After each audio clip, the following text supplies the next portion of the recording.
Hello, I hope you are all well. Thank you for taking the time to listen to and view this video. I would like to introduce myself. My name is L Enzi. I'm a highly sensitive person and have been labeled as having other physical, mental conditions, personality disorders, according to my discharge papers after an assault that happened to me on May 8, 1989, while on base in Alameda, California at age 21. The assault on myself and a fellow Navy service member was committed by 4 other U.S. Navy members that were stationed on a ship that was docked across from us. The assault caused damage to my cervical and upper thoracic spine, C1 to T4, nerve damage to my 5th cranial nerve, hearing loss, tinnitus, and I was unconscious for 8 hours. The person I was with ended up with broken ribs and a punctured lung. That label has stuck with me my entire life. I am also a 100% disabled veteran due to physical limitations and unemployability as determined by a functional capacity exam that was performed in 2017 after exacerbation of the service-connected injury in September of 2016 while I was doing a patient transport as a respiratory therapist. The final results of the exam were not suitable for competitive employment, and I have a permanent lifting restriction of 5 pounds. I was a respiratory therapist, EMT, and manufacturing engineer. I'm going to go back to school this fall to finish my bachelor's degree in health science and continue on to get a master's degree in health science along with a graduate certificate in cannabis control. I also want to be trained and certified as a peer support specialist to help other people dealing with trauma and PTSD. I currently grow and use medical marijuana for my PTSD, chronic pain, and other medical issues associated with the cervical spine damage that occurred from the assault on May 8, 1989. After the assault, over the years, I have had 2 surgeries on my cervical and thoracic spine. I was on opioids, muscle relaxants, and other medications to help with my PTSD, chronic pain, and the other medical issues associated with this assault. I was taking up to 500 pills a month to deal with the pain and these issues. My primary care also said that there was nothing more they could do for me after the exacerbation of the injury that I had received in the military.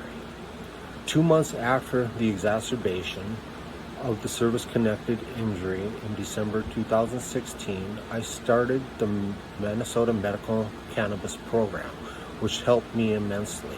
I was able to quit taking opioids, muscle relaxants, and other medications that were affecting my body, my digestive system, and respiratory system. And I lost 115 pounds.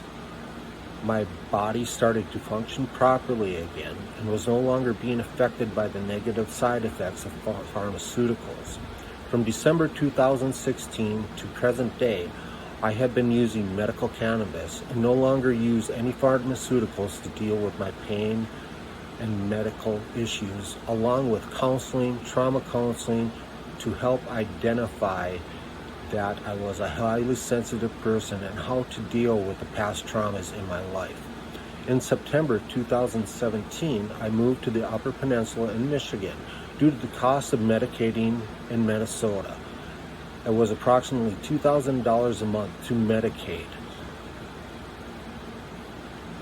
and I was not allowed to grow my own plants in Minnesota.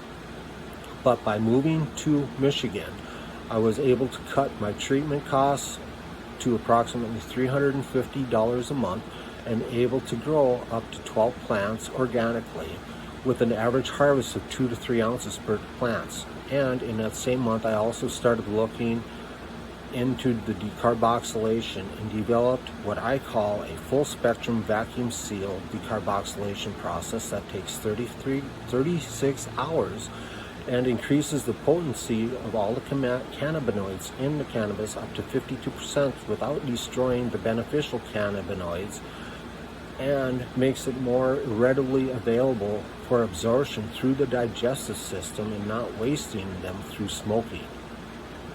Up until April 9th of 2021, I was smoking anywhere from 7 grams minimum to 12 grams per day of decarboxylated cannabis to deal with the chronic pain, PTSD, and other issues. While smoking cannabis was helpful to deal with these medical issues, it was not being utilized to its fullest extent because of the amount of waste from smoking by exhaling beneficial cannabinoids that could have been used by the body for treatment of these conditions. While it was helping, it was also creating new medical issues with the amount needed to smoke. For dealing with these issues after the assault, smoking cannabis was harming my lungs, sinuses, throat, mouth, gums, discoloring my teeth, and also creating ophthalmic migraines that was associated and due from the assault, but triggered by light, which was caused by the lighter. I decided to decarboxylate enough cannabis to make 500 milligram pure cannabis pills that contained approximately 250 milligrams THC and other beneficial cannabinoids in each pill. I started taking these pills and have not smoked since, and have only had to use 2 to 3 grams, 4 to 6 500 milligram pills a day since April 9th to treat my medical conditions, compared to the 7 to 12 grams I was smoking a day. I feel 100% better taking these cannabis pills instead of smoking.